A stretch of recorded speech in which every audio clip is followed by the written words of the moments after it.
তাহলে আগে কেউ এই সালামটি দিয়েছিল? চলুন ইতিহাসটা জেনে নিই। মিশকাত শরীফ কিতাবুল আদাব বাবুস সালাম আল ফাসলুস সালিস হাদিস নাম্বার 1, রাবীর নাম আবু হুরায়রা রাদিয়াল্লাহু তাআলা আনহু।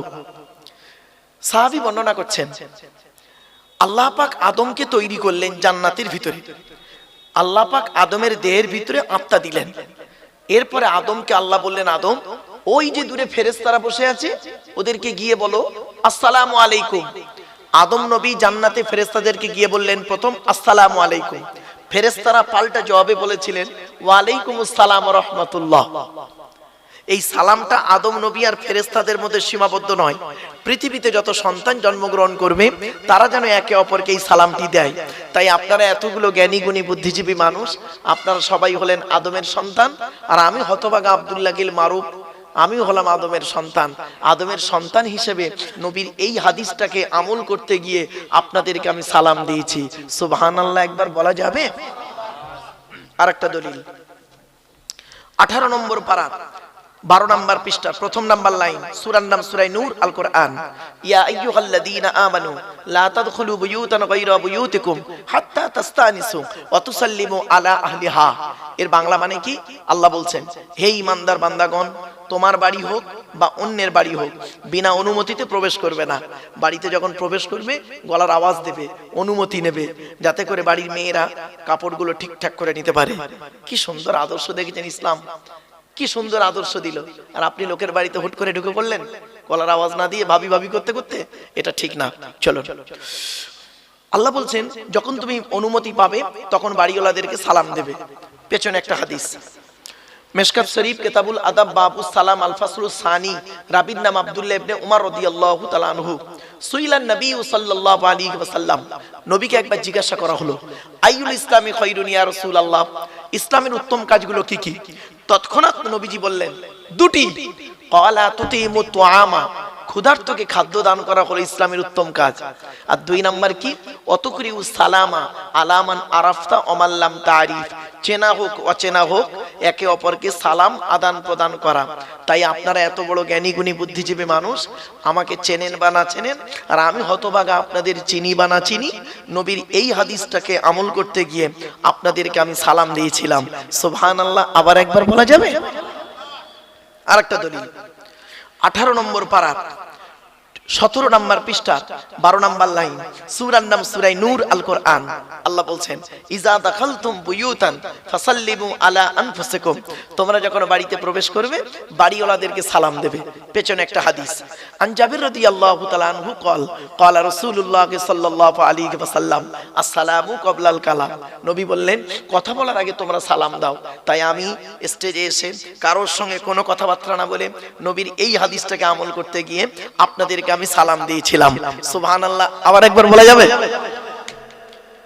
রব্বি আউযু বিকা মিন হামাযাতিশ শায়াতিন ওয়া আউযু বিকা রব্বি আন ইয়াহদুরুন ইন্নাহু মিন সুলাইমানা ওয়া ইন্নাহু বিসমিল্লাহির রাহমানির রহিম আমানতু বিল্লাহি সাদাকাল্লাহুল মাওলানাল আযীম। আলহামদুলিল্লাহ আলহামদুলিল্লাহ ওয়া কাফা ওয়া সালামুন আলা ইবাদিহিল্লাযীনা ইসতাফা, আম্মা বাদ, ফাকাদ ক্বালা আল্লাহু তাআলা ফি কালামিল মাজিদ ওয়াল ফুরকানিল হামিদ, ইন্নাল্লাহা ওয়া মালাইকাতাহু ইসাল্লুনা আলান নবী ইয়া আইয়ুহাল্লাযীনা আমানু সাল্লু আলাইহি ওয়া সাল্লিমু তাসলিমা। দরুদ শরীফ। আল্লাহুম্মা সাল্লি আলা সাইয়্যিদিনা মাওলানা মুহাম্মদ ওয়া আলা আলি সাইয়্যিদিনা মাওলানা মুহাম্মদ। আচ্ছা বাবেরা, আমি দরুদ শরীফটা বাচ্চাদের মতো করে পড়লাম না? আপনারা তো টেনে টেনে বললেন, আর আমি বাচ্চাদের মতো করে পড়লাম। কেন জানেন? শুনে নিন। দরুদ শরীফের মধ্যে আমরা একটা ভুল বলি, দেখবেন খুব লক্ষ্য করবেন এই কথাগুলো। দরুদ শরীফের মধ্যে ভুল হয়ে যায়। কি ভুল হয়? ইচ্ছা করে হয় না, অজান্তেই হয়। শুনুন, আল্লাহুম্মা সাল্লি আলা সাইয়্যিদিনা মাওলানা মুহাম্মদ ওয়ালা আলে। ওয়ালা আলে বলে কোনো শব্দ নেই গো বাবা। ওয়ালা আলে বললে নফির মানে হবে, নেগেটিভের মানে হবে, নাবাচকের মানে হবে, উল্টে গোনা হবে। আছেটা কি? ও আলা আলী, ও আলা আলী। আলাটা হলো ইংরেজিতে বলে প্রিপজিশন, বাংলায় বলে অব্যয়, আরবিতে বলে হরফে জাররা। জলসা কেন দেন? জলসা দেওয়ার উদ্দেশ্য হলো 3টে। কটা বাবা? কটা? আমার সঙ্গে কথা বলুন না। তিন, আমার সাথে একটু কথা বলবেন। জলসা দেওয়ার উদ্দেশ্য হলো তিনটে। কি কি? এক নাম্বার, অজানাকে জানা। কি বললাম? কি অজানা জানা? একটু ধৈর্যের পরিচয় দিন, 2-2.5 ঘন্টা সময় দিন, নিজেই বুঝতে পারবেন সত্যি আমার জিনিসটা অজানাই ছিল, আজ এখানে জেনে নিলাম। 2 নাম্বার, ভুল সংশোধন করা। কি বললাম বাপ? কি ভুল সংশোধন হবে? একটু দাঁড়ান, একটু ধৈর্যের পরিচয় দিন, নিজেরই বুঝতে পারবেন। 3 নাম্বার, কিছু পরামর্শ নিয়ে নেওয়া। কি পরামর্শ দেব? আমি ব্যক্তিগত কোনো পরামর্শ আপনাদেরকে দেব না। আমার হাতেই রয়েছে according to Islamic law, not only according to Indian law, according to Islamic law, একটা আইনের কিতাব রয়েছে আমার হাতে, আল্লাহর সংবিধানের কিতাব। এই কিতাব থেকে কিছু পরামর্শ আপনাদেরকে দেব। আর আল্লাহর নবী, আমার আপনার নবী মুহাম্মদ সাল্লাল্লাহু আলাইহি ওয়াসাল্লামের মুখস্থিত বাণী, কথা কাজ সমর্থনকে হাদিস বলে। হাদিস এবং সুন্নাহ থেকে কিছু পরামর্শ আপনাদেরকে দেব। সেই কোরআন আর হাদিসের কথাগুলো যদি আপনি এবং আমি পৃথিবীতে ভালোভাবে চলতে পারি, তাহলে শান্তিতে থাকতে পারবো, ইনশাআল্লাহ পরকালে জান্নাত পাবো। ঠিক না বেঠিক? এই তিনটে কারণে জলসা দেওয়া হয়। কিন্তু দুঃখের বিষয় কি জানেন? এই তিনটেই ঠিক মতো আমাদের আদায় হয় না। তো আমি আজকে আপনাদের কাছে চেষ্টা করব, আসুন দরুদ শরীফ পড়তে গিয়ে এই ভুলটা আর করবেন না। আল্লাহুম্মা সাল্লি, যেখানে টান আছে সেখানে টান দেবেন, আর যেখানে টান নেই সেখানে টান দেবেন না। টান দিলে মানে পাল্টে যাবে, মানে পাল্টে যাবে গো বাপ। শুধু একটু টানের কারণে মানে পাল্টে যাবে, দেখবেন। বলবো? আর বলবো কি বলুন না। এই দেখেন, আমি কটা শব্দ বলছি, দেখি আপনারা পার্থক্য করতে পারেন, আমার আলেম ওলামা ভাইরা পারবে। দেখুন, ইলিম, ইলিম, আলাম, আলাম, আলিম, আলিম, আল্লামা, আলাম। 7টা শব্দ বললাম। ইলিম মানে জ্ঞান, আলাম মানে পতাকা, এই যে পতাকা, পতাকা চিহ্ন, আলাম। এবার আতে টান দেন, আলাম মানে পৃথিবী। আলহামদুলিল্লাহি রাব্বিল আলামিন নয়, আলামিন, ওখানে একটা টান আছে, টান না দিলে মানে পাল্টে যাবে। আলহামদুলিল্লাহি রাব্বিল আলামিন নয়, আলামিন, আলাম মানে পৃথিবী।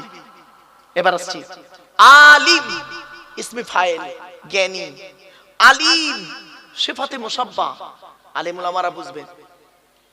এবার আসছি, আল্লামা ইসমে মুবালাগা। আল্লামা শব্দের অর্থ হলো কি জানেন? অধিক জ্ঞানী লোককে বলা হয় আল্লামা। আমরা তো যাকে তাকে আল্লামা শব্দ ব্যবহার করি। নিজের অ্যাড্রেসটা আরবিতে লিখতে পারবে না। ওকে যদি বলা হয়, ভাই তুই তো নিজের অ্যাড্রেসটা আরবিতে লেখ, আরবিতে লেখ বা ইংরেজিতে লেখ, ও লিখতে পারবে না।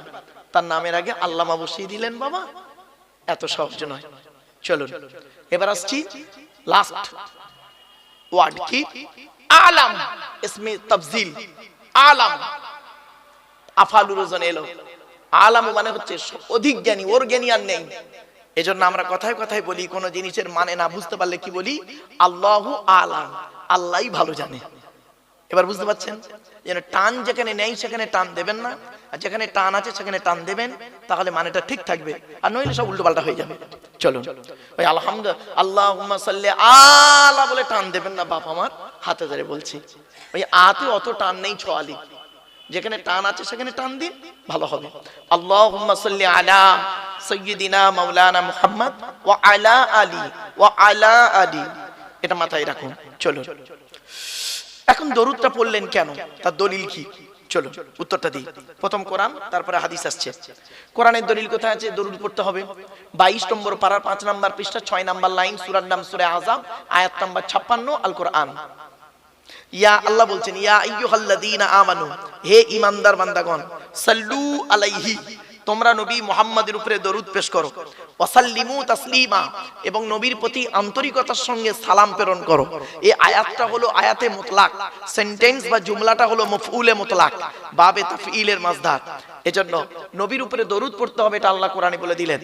এবার আসছি নবী কি বলছেন দেখি, হাদিস থেকে রাসূলুল্লাহ কি বলছেন এবার দেখি। আল্লাহ নবী বলেছেন, আমরা দরুদ পড়লে আমাদের লাভ হবে না লস হবে বাবা? জোরে বলুন। এখন মুখে তো বললে হবে না, প্রমাণ দিতে হবে। চলুন আমি একটা একটা করে প্রমাণ দিচ্ছি। আল্লাহ নবী বললেন, মান সাল্লা আলাইয়া ওয়াহিদাতান সাল্লাল্লাহু আলাইহি আশারা, আল্লাহ নবী বলেন, যে ব্যক্তি আমার উপরে একবার দরুদ শরীফ পড়বে, আল্লাহ পাক তার আমলনামায় 10টা নেকি লিখে দেবে। তাহলে আমরা বেকার পড়লাম না দরুদটা। আরেকটা হাদিস, মান সাল্লা আলাইকা আশরান ফি আউয়ালিন নাহারি ওয়া আশরান ফি আখিরিন নাহারি নালাতহু শাফাআতি ইয়াউমাল কিয়ামা। আল্লাহর নবী বলেন, যে ব্যক্তি দিনের শুরুতে আমার উপরে 10 বার দরুদ শরীফ পড়বে, দিনের শেষে আমার উপরে 10 বার দরুদ শরীফ পড়বে, ওই ব্যক্তির শাফাআত সুপারিশ কিয়ামতের মাঠে আল্লাহ আমার সঙ্গে তার খুবই নিকটবর্তী করে দেবে। তাহলে বেকার বেকার পড়লাম না। আরেকটা হাদিস, আচ্ছা বাবা আখেরি দোয়া একটা হবে তো? বলেন না, একটু কথা বলেন না, আপনারা কথা না বললে ভালো লাগে না। আখেরি দোয়া একটা হবে তো? আচ্ছা এই দোয়াটা কবুল হবে কি করে বুঝবেন আপনি? মারাত্মক প্রশ্ন করলাম কিন্তু। এই দোয়াটা কবুল হবে বুঝবেন কি করে? চলুন আল্লাহর নবীর হাদিস, হযরত ওমর রাদিয়াল্লাহু তাআলা আনহু হাদিসটা ভাই, আল্লাহর নবী বলছেন, ইন্নাদ দুআ মাওকুফুন বাইনাস সামাই ওয়াল আরদি লা ইয়াসআদু মিনহু শাইউন হাত্তা তুসাল্লি আলা নবিকা। আল্লাহর নবী বলেন, নিশ্চয়ই দোয়া অবস্থান করে আসমান আর জমিনের মধ্যবর্তী জায়গায়। ওই দোয়াকে উপরেও নিয়ে যেতে পারে না, নিচেও নামাতেও পারে না। হাত্তা তুসাল্লি আলা নবিকা, যতক্ষণ পর্যন্ত তোমরা নবীর উপরে দরুদ পাঠ না করে দোয়া চাও, অর্থাৎ নবীর উপরে দরুদ পড়ে দোয়া চাইলে ওই দোয়া আল্লাহর দরবারে কবুল হয়। প্রমাণ পেলেন? আরেকটা হাদিস, আচ্ছা বাপেরা আমরা সবাই জান্নাতের আশা করি তো? হ্যাঁ, জান্নাতের আশা করি আমরা প্রত্যেকেই। জান্নাত কার আশা করে? হয়ে গেছে না বাবা, ও বাবা, এত সহজে যদি উত্তরটা হয়ে যেত তাহলে অনেক কিছু হয়ে যেত বাপ আমার। চলেন, আল্লাহর নবী একদিন সাহাবীদেরকে বলছেন, তোমরা জান্নাতের আশা করো? সাহাবীরা বলছেন, ইয়া রাসূলুল্লাহ, জান্নাতের আশা কে করে না? আমরা সবাই করি। পট করে নবীজি বললেন, জান্নাত কার আশা করে? সাহাবীরা পুরো চুপ। জান্নাত আবার আশা করে? বলছে হ্যাঁ। হাদিসটা শুনুন, আল্লাহর নবী বললেন, জান্নাত 5 শ্রেণীর মানুষের জন্য আশা করে। কয় শ্রেণীর? এই 5 শ্রেণীর মধ্যে আপনারা আছে, আমরা আপনারা আছি কিনা দেখি তো, একটু চলুন। এই 5 শ্রেণীর মধ্যে আছে কি একটু দেখি, চলুন। আল্লাহ নবী বলছেন, হাদিসটা শুনুন, ইন্নাল জান্নাতা তাশতাকু ইলা খামসাতি নাফার। জান্নাত 5 শ্রেণীর মানুষের জন্য আশা করে। 1 নাম্বার তালিয়াল কোরআন, প্রত্যহ কোরআন তেলাওয়াতকারী মানুষের জন্য জান্নাত আশা করে। আপনি তো কোরআনই পড়তে পারেন না, আফসোস। এজন্য আপনাদেরকে অনুরোধ করে বলে যাচ্ছি, সারা দিনে ঘুমানোর আগে অন্তত কিছু কোরআন তেলাওয়াত করে শোবেন। ওযু করে ঘুমাবেন আর কোরআন তেলাওয়াত করবেন। কুল হুয়াল্লাহ সূরা 3 বার যদি পড়েন নেকি আছে, সূরা ফাতিহা একবার পড়ে ঘুমালেন, দরুদ শরীফ পড়ে ঘুমাবেন, কিছু কোরআন তেলাওয়াত করবেন প্রতিদিন। বিনা কোরআন তেলাওয়াতে ঘুমাবেন না, আপনাদেরকে অনুরোধ করে বলে যাচ্ছি। এবার কোরআন তেলাওয়াতের আলোচনা এখন ব্যাপক আলোচনা। ছোট্ট একটা উদাহরণ দিচ্ছি।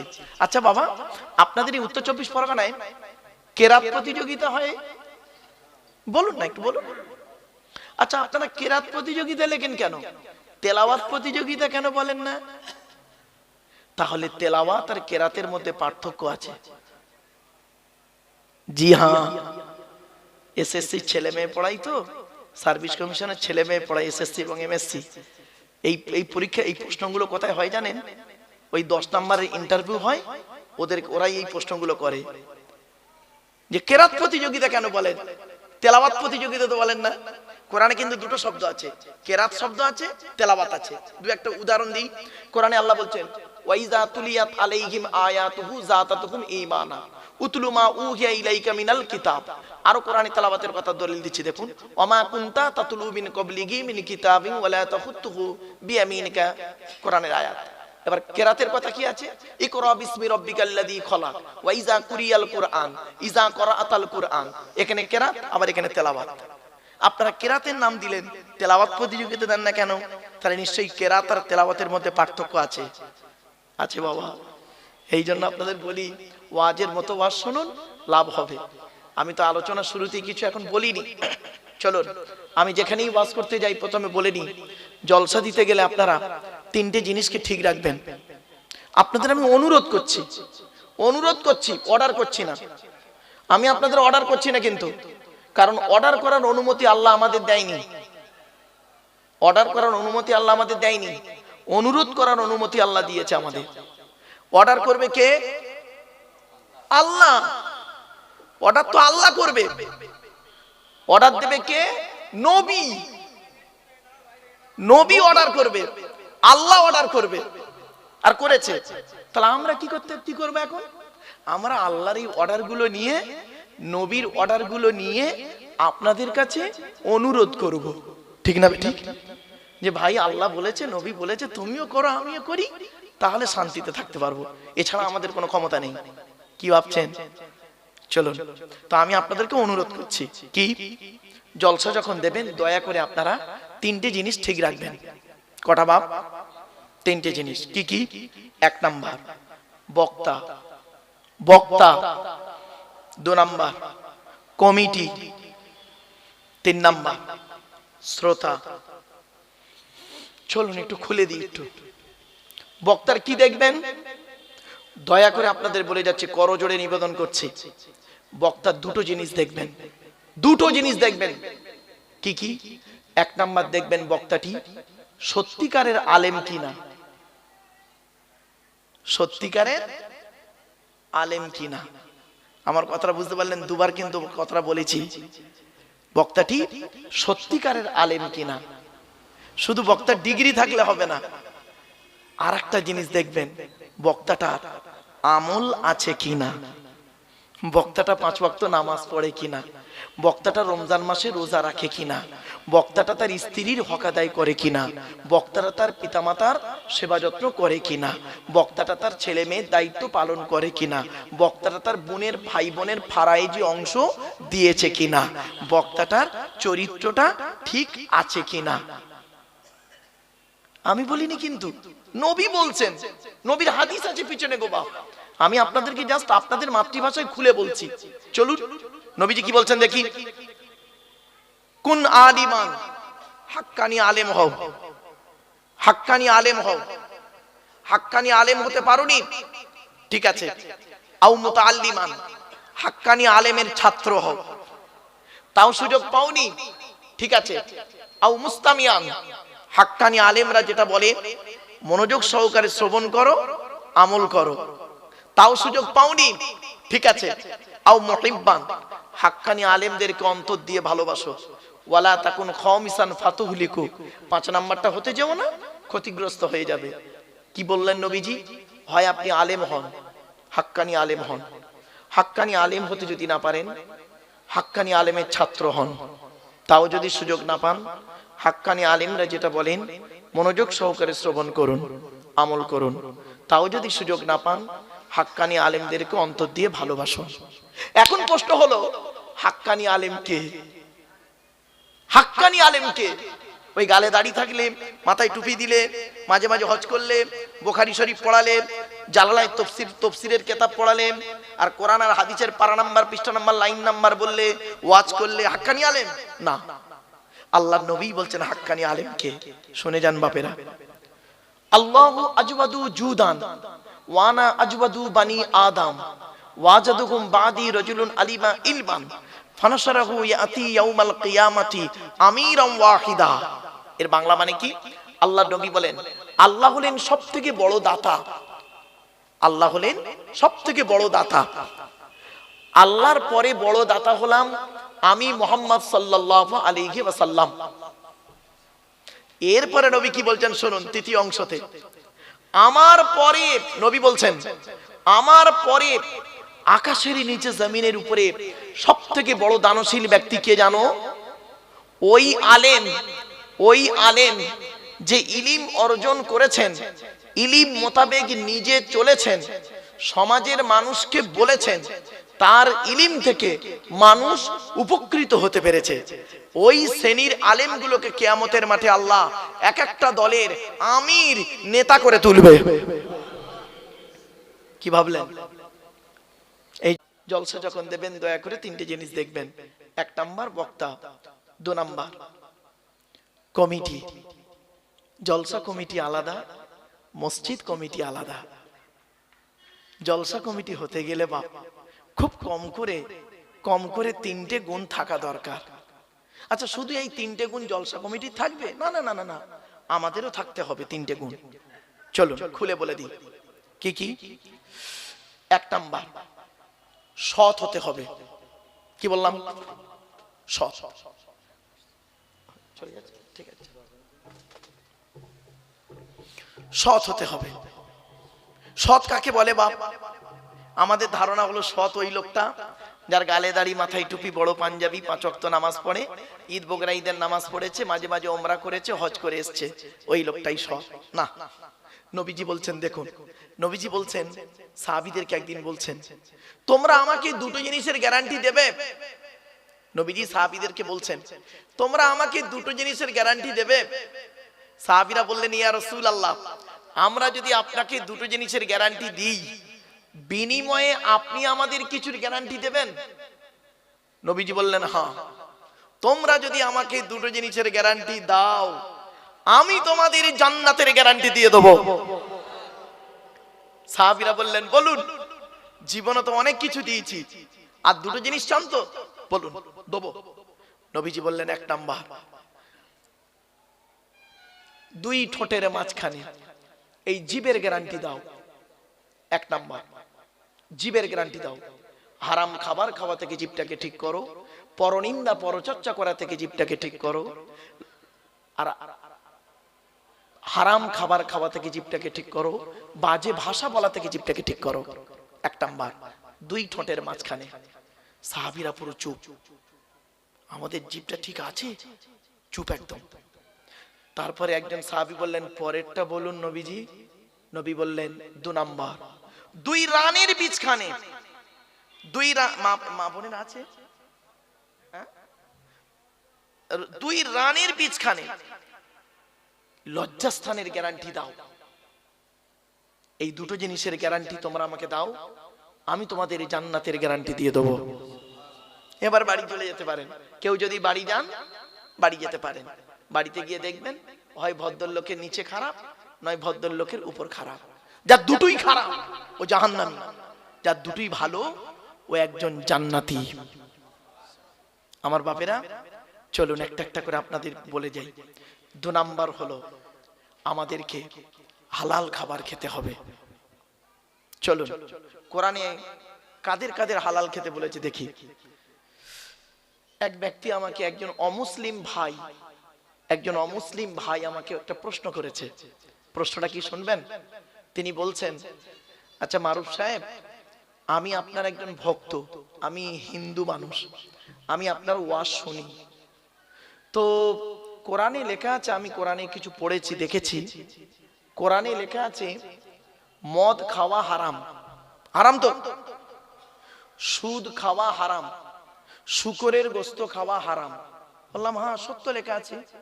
তা বলছে, ভাই ওটা কাদের জন্য হারাম? যারা আল্লাহ এবং নবীকে বিশ্বাস করবে তাদের জন্য হারাম, তাই তো নাকি? তো যারা আল্লাহ নবীকে বিশ্বাস করে না তাদের জন্য তো হারাম নয়।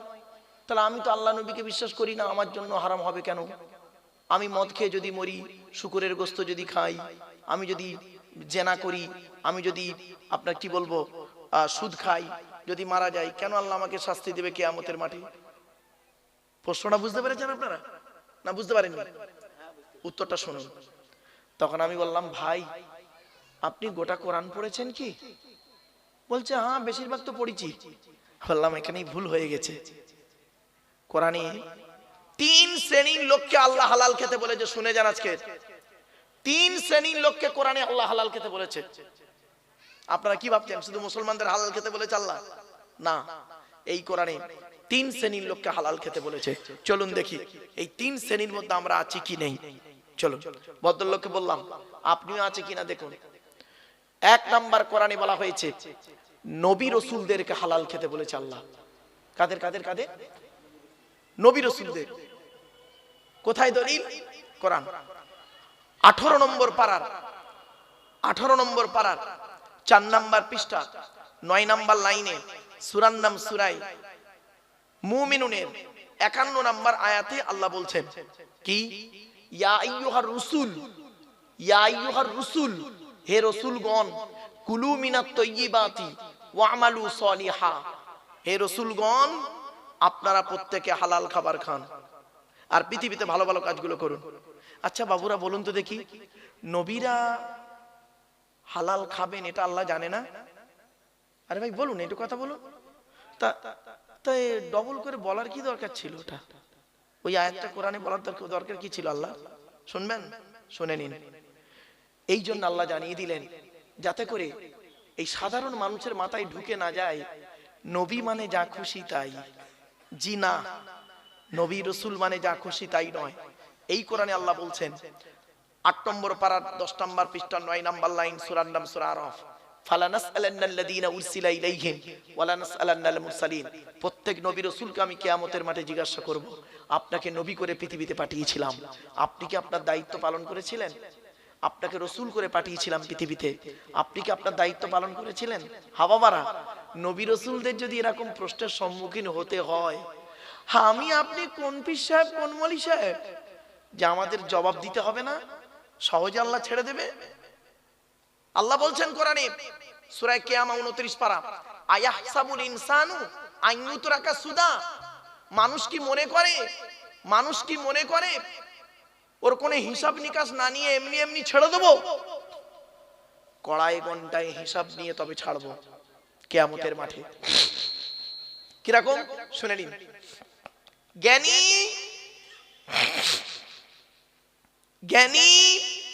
জ্ঞানের হিসাব দাও, ধনী অর্থের হিসাব দাও। এই যুবক যুবতীরা আজকের খুব মেলায় ঘুরছো না? জলসার নামে এসে এই যুবক যুবতীদের হিসাব দিতে হবে। যুবক যৌবনের হিসাব দাও। কোথায় আছেন আপনি? চলুন। তারপর ভদ্রলোককে বললাম, উনি বলছেন তার নবী রাসূলুল্লাহ হালাল খাবে, আমার এখানে কি এলো? আমি ১ নাম্বার। দ্বিতীয় নাম্বার বলেছে আল্লাহ কোরআনে হালাল খেতে কাদের? শোনো, মোমেনদেরকে আল্লাহ হালাল খেতে বলেছে। মোমেন, আমরা মোমেন তো নাকি ভাই? ভাই বলুন না, কথা বলুন একটু। মোমেন আমাদের সম্পর্কে আল্লাহ হালাল খেতে বলেছে কোরআনে, দেখি কোথায়? ২ নম্বর পারা ৪ নম্বর পৃষ্ঠা ১৪ নম্বর লাইন, সূরার নাম সূরা বাকারার ১৭২ নম্বর আয়াত। আল্লাহ বলছেন, ইয়া আইয়ুহাল্লাযীনা আমানু, হে ঈমানদার বান্দাগণ, কুলু মিন তাইয়্যিবাতি মা রাযাকনাকুম, আমার দেওয়া হালাল রিজিকগুলো তোমরা ভক্ষণ করো। তাহলে মোমেনদেরকে হালাল খেতে বললেন আল্লাহ, নবীদের বললেন, রাসূলদের বললেন, মোমেনদের বললেন। তখন উনি বলছেন, ও তো মোমেন আর নবীদেরকে বললেন, আমাদের কথা তো নেই। আমি বললাম, ভাই এখন ৩ নাম্বারটা শুনুন, শুনে নিন।